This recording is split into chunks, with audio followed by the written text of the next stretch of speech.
Nearly 17 years after a powerful bomb tore through Maharashtra's Malegaon, killing 6 people and injuring more than 100, a special court in Mumbai today acquitted all 7 accused in the case, including former BJP MP Pragya Thakur and former Army officer Lieutenant Colonel Prasad Shrikant Purohit. Remember, the blast occurred on the night of September 29, 2008, near Bhiku Chowk in the communally tense town, located about 200 kilometers from Mumbai. Today, the special judge A.K. Lahoti, presiding over the case, said that the prosecution failed to prove the allegations in the case and that all 7 accused deserve the benefit of doubt. Judge Lahoti went on to say that the prosecution could not prove that the motorcycle used in the blast belonged to Sadhvi Pragya Thakur, adding that the engine number was unclear and the chassis number had been wiped out. The court concluded that terrorism has no religion, but it cannot convict on mere perception. First up the story, and then I bring in the Supreme Court lawyer Mahesh Jethmalani.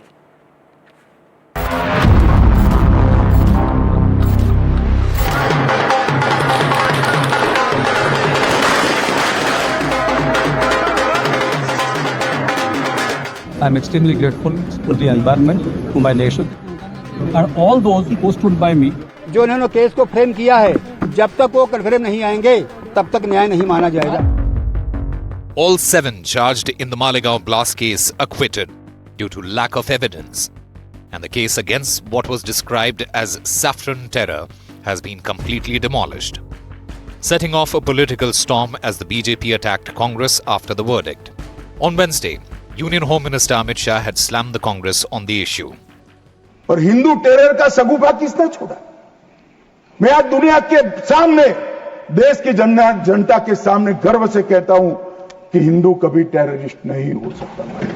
BJP demands that Madam Sonia Gandhi ji and Rahul Gandhi please apologize to the nation. देखिए, जिस प्रकार से कांग्रेस प्रणीत UPA सरकार ने भगवा आतंकवाद, हिंदू आतंकवाद, ये नरेटिव सेट करने के लिए षड्यंत्र रचा और ये पूरा मालेगांव का केस तैयार किया, आज उसका पर्दाफाश हो गया है.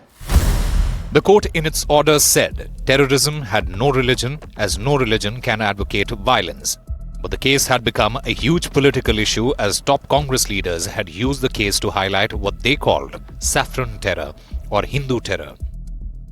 There is a recently uncovered phenomenon of saffron terrorism that has been implicated in many bomb blasts of the past. My advice to you is that we must remain ever vigilant and continue to build at the central and state levels our capacity in counter-terrorism.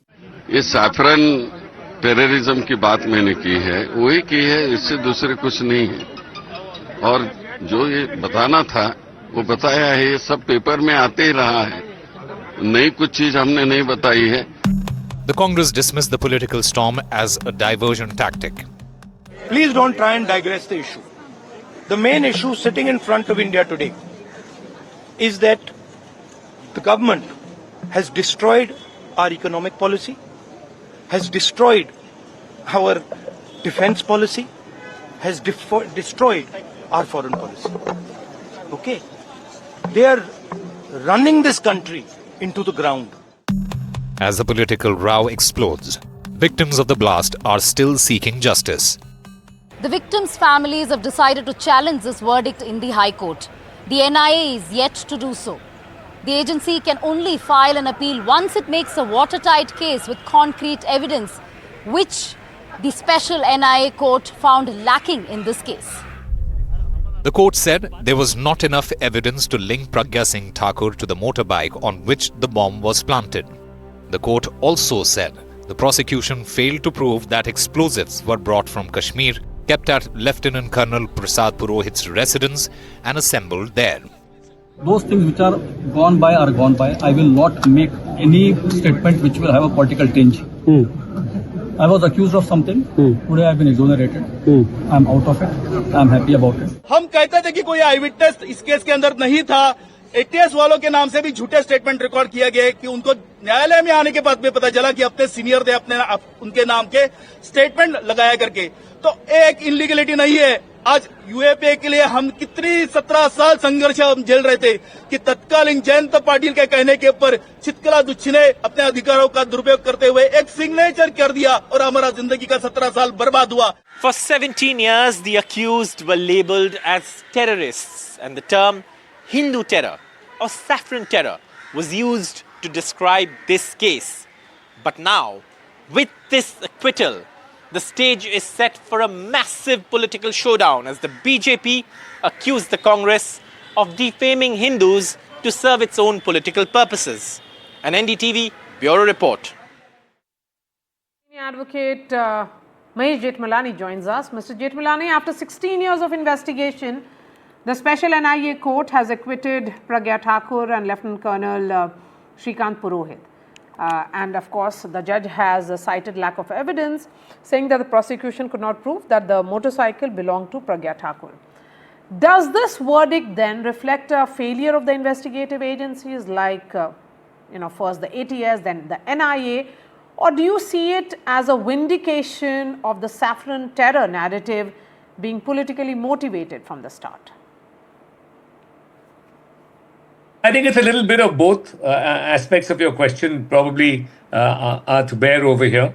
Because if you're running a narrative as opposed to embarking upon an investigation for the truth of the matter, right, you are bound to be conducting a faulty investigation, right? And therefore, if your motive is political and not to search the truth, that is what is going to happen. And you had a faulty investigation, and the judge said no evidence at all against these persons. I said that in 2009 itself, when I first took up Sadhvi Pragya's case for bail.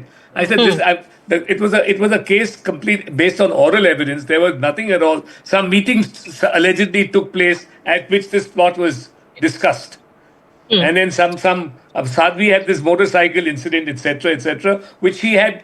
It was clear, right, that she had got into that motorcycle a long time back. As far as I remember this case, I haven't touched this case. I did it when it was going, when the bail proceedings were on in the very earliest stages. So, answering your question, yes, if you have a political motive as opposed to a search for truth, if you want to create this Hindu saffron terror, right,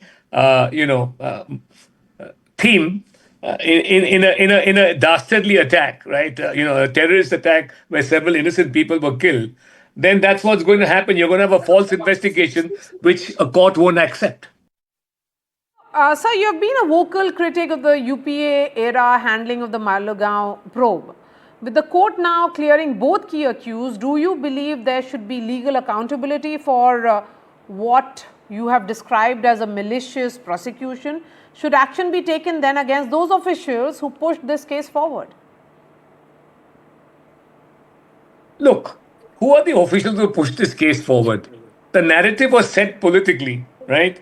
And unfortunately, if your investigating officers in such heinous crimes follow the political dictates of those who set the narrative or those who want to perpetrate a narrative, right? Then who do you should really be going for the top people, right? Or you'll make a scapegoat out of a few officers who followed a faulty line of investigation. Okay. Maybe you should, and maybe you'll get the truth as to why they did it. Despite these acquittals, the fact is that in that blast of 2008, 6 people died, over 100 were injured. With no convictions now, who speaks for the victims? Do you think the verdict, in fact, risks sending a message of impunity in terror cases? Well, it's a travesty in both the cases, right? There isn't a travesty.